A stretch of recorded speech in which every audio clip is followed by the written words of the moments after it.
Hi everybody, or YouTube, or the world, my subscribers.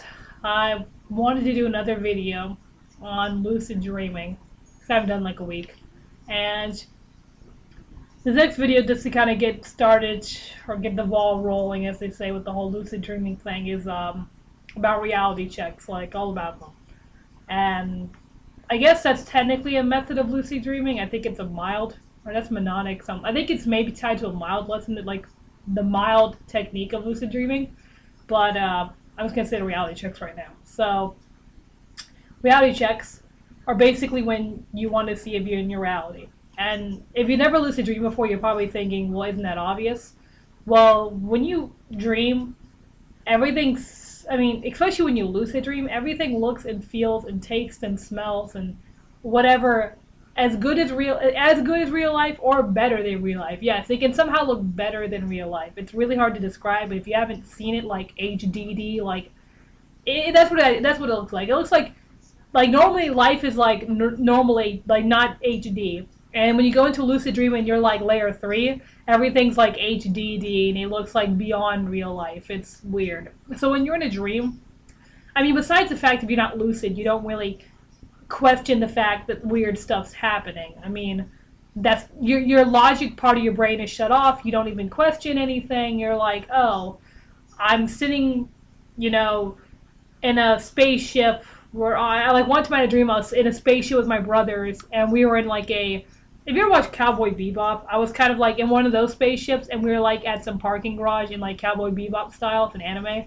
And, you know, I didn't go lucid in that dream, but like when you wake up, like, as an example, when you wake up, you realize, you can't believe you didn't think that was real. Like, you can't believe you thought that was real and you didn't go lucid in the middle of the dream. But that's the thing about this. When you're in a dream, you don't really pay attention. Like, everything looks basically like real life, even in a normal dream. It's fuzzy, but there's tables and chairs, and you're breathing, and you're smelling things, and you're talking and walking. And when you're asleep, you don't really give a crap, and you just go along with it. And that's what reality checks are for. They're for when you're in the middle of a dream, when you see something weird, you do one. And that reality check, hopefully, I've had it not work before, hopefully will make you go, oh, wait, because this reality check's acting funny, obviously I'm sleeping, and then boom, you're in a lucid dream. Or you hit a layer 1 and you're shot back out. So there's quite a few reality checks, and I've done 3 of them in my dreams before. I don't know if there's more than 3. I've done 3 major ones in my dreams, and I've been doing them more recently. So the first reality check is the one I use the most often, because I think it's just easy to do and no one knows you're doing it. Because this thing you have to do it like every hour or so in a day, or just randomly. Especially, okay, in a day when you see something weird, like, alright, and then, okay, in real life you don't really see weird things, but if you see anything at all that may be slightly out of place or unusual for daily life, like maybe something's moved to the left, go, oh, why is that moved to the left? Let me do a reality check. You need to get into the habit of doing reality checks, because you have to do it enough that your subconscious, when you're sleeping, you do it there too. Like, you have to really get into a habit of doing them. And I don't do them every hour on the hour. I do them probably 5 times a day, just randomly. So it's not like I'm doing them all the time. And even with that little bit of doing them, it has rolled over to my dreams. So reality check 1, and like I was saying, the one I most majorly do, is looking at my hands. And I don't know why this happens, but when you look at your hands, you know, we have 10 fingers. We have skin. We're not purple. We look normal, right? Normal hands. I'm looking at my hands right now, and I know I'm not dreaming. And the reason why I know I'm not dreaming, and this is real life, is because my hands will obviously look normal, but they're not double visioned. Now, everyone will look at their hands, something different may happen, like your hand may be purple, your hand may be missing a finger, your hands may have webbing between them, you know, really individual things can happen. But with me, when I look at my hands, I see like little cloned images of them. They're not actually extra fingers, but it looks like I had double vision, is the best way I can describe it.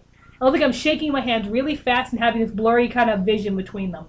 And I've done this, and I do it, this is my major one I do during the day. I was kind of randomly look at my hands, and you can't just look at your hands and go, oh, I'm not dreaming. You have to really think about how you got where you are. Because dreams, you don't really realize how you got to the situation you're at and how everything's pieced together. In a day, you know what time it is.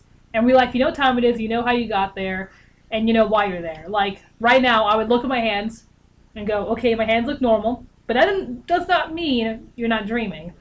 I've had it fail before. So you look at your hands and you go, okay, they look normal.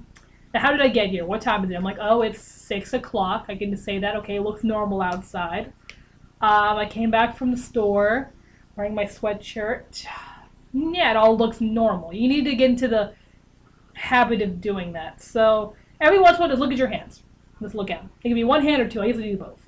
One works too. Just look at it and go, oh, it's normal, and question everything about it. What time it is, how you got here, everything. Really get into the habit of questioning things. Don't just look at your hands and go, they're normal and I'm fine. Don't do that. You have to look at your hands, go, they're normal, and then ask some questions after that involving this. So that's the method I use most, and it totally always usually works in a dream. It had it one time not work where I looked at my hands, and because I told my mom, I thought it was weird that I was with my mom at my old house in a dream, and I looked at my hands questioning it, and my hands looked normal. And obviously I didn't go lucid because my hands looked normal. I was like level, there's a layer to that. I was like layer 1, 2-ish. That's technically a lucidity layer because I questioned what was going on and it felt weird, but I didn't actually do anything. I never broke through and became lucid. So that's 1, hand checks. 2 is plugging your nose and breathing. Just kind of go and breathe. In a dream, you will still be able to breathe. I don't know if I did that as a reality check or just to see if I could do it in a dream. Did I do a reality check? I think I did once, but yesterday or something, I had another lucid dream, and I was just kind of testing things, and I was like, oh, and I would, and it's weird because when you do it, you still breathe. It is very weird. It's beyond weird. So you're just kind of like, and you breathe, and that's a reality check too. So, since you do this multiple times a day, you gotta find one that's discreet. I mean, you can hold your nose and breathe and work or something, or you can look at your hands. What's the other one? Oh yes, the time check or calendars or whatever. You're supposed to check times in dreams because I can prove, because I've done it at least in my dreams, that if you look at a clock, as an example, in one dream, just to test it, I was already lucid. It wasn't like the reality check made me lucid, but I was already lucid and I wanted to test it out. So I went to a clock, I looked at it, it said like 6, I think it said 7 something, like 7:05. I looked away, and it said like 7:10, and I was like, well, jumped up 5, that's isn't bad. I looked away again, then it said like 20:20, which isn't even the time, was their military time now. And then I looked away again, it said like hello, or 9, or something really, like, completely wrong. And I was like, oh, that's hilarious, it does work. I thought that was funny. But, that's the check. You look at like a clock, you look away for a couple of seconds, it's all it takes, and you look back, and it'll change to something besides the next number. Besides like 6, my clock just changed from 6:08 to 6:09. Am I going to think that because I looked away and it's now 6:09 that I'm dreaming? No, because that's a reality-based time. That's not weird. It's still that. The same thing works with text. If you read something in a book or on a sign, you look away and you go back, it'll be changed. I sort of tested that today in my lucid dream. I saw a postcard and it had a girl with a shadow of a dragon, and I thought that was kind of interesting. And then I got chased by something, came back to it just to see something, and it was changed. It was no longer a girl with a postcard. I think it was a guy riding a bike. And I was like, I kind of, because no one's around, it doesn't matter, I can talk out loud in a dream. I was sitting going, oh, that's weird. I was like, it changed. I'm like, big surprise, I guess, right? Not really. It's a dream. So that's the 3 I know about. You have the hand, check your hands, plug your nose, or check clocks, or like calendars or text. They will all change in some way. Your hands will look weird, you can breathe through your nose, and text and clocks will just change. That's the only 3 I think I know about, the only 3 I really use. I use the nose occasionally during work or something. I was kind of, if I don't feel like doing the hands, to kind of throw something else. But really with reality checks, you have to get into the habit of doing them. You have to really get into the habit. I can't say it over and over, but really get into doing them, because there's no point in doing them once in a day. I mean, it doesn't hurt to at least do it once in a day, but you really want to get into that habit so that in a dream you'll do it. And I've had a couple lucid dreams lately where that has been the reason why I went lucid, was I usually use dialed or wild when I do my lucid dreams, but like if I'm in a dream and mild, I think is what they call it. Like one time I was gonna jump off the scaffolding and with this guy in the school, and I randomly questioned the fact that we're really high up, and I was like, won't we die if we hit the ground? I was questioning if that was safe, and because I was questioning it, that was technically me becoming layer 1 lucid or layer 2 like instantly. I was like, oh, this is weird. I'm like, I don't really think we should jump. We're really high up, like really high. I was like, I don't know if we're gonna jump and live from this, and I randomly thought to check my hands, and when I checked my hands, I noticed that I had double vision. I looked up to the guy who was with me, and I was like, oh. I was like, fudge, I'm dreaming. This makes so much more sense now. I was like, that's why I'm in this school I don't recognize. And then I went to layer 3 instantly, so then everything like became really clear. The chords they say layer 3 sometimes your dream characters don't know. They know their dream characters. I've never had it except for like once that my dream characters actually knew they were dream characters. I wish, because then when you can talk to your subconscious, they actually listen to you. I constantly try to do that, and I go, like in that dream, for example, I found this one guy. Okay, after I jumped off the scaffolding knowing I was losing, I went to the bottom and found this one Asian guy.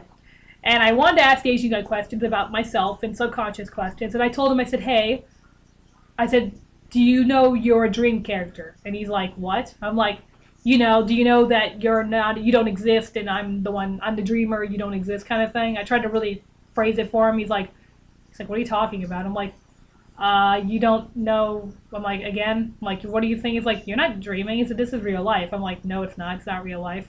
And we went to a banter back and forth of, they'll try and make you non-lucid with that crap. I've had it where it's done it before. They're like, you're not dreaming, it's okay. And you go, oh, okay. And you stop being lucid. You have to like argue back with them like, no, I am dreaming. These are examples why you do not exist. And sometimes they don't take it well if they actually realize they're not existing. But with him, I end up rephrasing it like, hey, I know, how about this? Instead of you not existing, how about you're a dreamer too, and we're both sharing this dream and we're both creating it? Does that make it easier for you? And for some reason it made it harder for him. And he got like wide-eyed, and then he backed up to some train tracks and like died. He just kind of died. I don't even know why he died. He's kind of disintegrated, literally. Like his vanished and his clothes were left behind. I didn't see blood or guts. He just kind of fell backwards onto train tracks that were there for some reason, and he just vanished. And I was like, okay. I was like, all right, dream character failure. I turned around and did more, but yeah, that's experiences. But again, that lucid dream I had a couple days ago, whatever. I have like every day now. The one I had a couple days ago, at least, I did reality check. Usually I go into them already lucid because I do methods, but if I don't, sometimes reality checks are the thing to get me lucid, and that's really important. So if you got to start with lucid dreaming, reality checks, reality checks, reality checks. You must get into the habit of it. You don't need to do them to be lucid. You can do wilds and stuff and go lucid that way. It's just nice to have a backup plan, because you don't really know what's going to work and what's not. And when you first go to sleep, it's nice to have that little bit of a backup to do stuff. So that's basically it, guys. My next video will probably be about, okay, we did that, reality checks. I'll probably be about like stabilizing your lucid dream, or how it feels to have a lucid dream fade out and you see yourself wake up. It's weird. So I mean, unless you want to do the techniques next, I don't know what you guys want to hear. I'm gonna do them eventually. I just don't know what you, as an audience, want to hear. A couple of you people have watched this video. I think my other ones have 20 views, so I'm getting up there, right? I'm not trying to be a huge hit on YouTube, but it's just, I think lucid dreaming is really fun and awesome, and I think everyone should do it, and I think it's nice to have lots of videos with experiences. And like I said in the other videos, please check out Jiz Edwards' channel. He's kind of like the one that got me into, I mean, I always lucid dream when I was little too, but he really helped me get into it more, and with his techniques and the reality checks. I knew about them, but I didn't do them, and I don't know, by watching his videos, he gave me the motivation to keep doing it. And I mean, he's a really good channel. He already has every video up there you really need. I'm just doing them for the hell of it. But check out his channel, Jiz Edwards. One of these days I'll put it in the link or something below. I will do that, and then you can watch it. And until next time, guys, have a super day.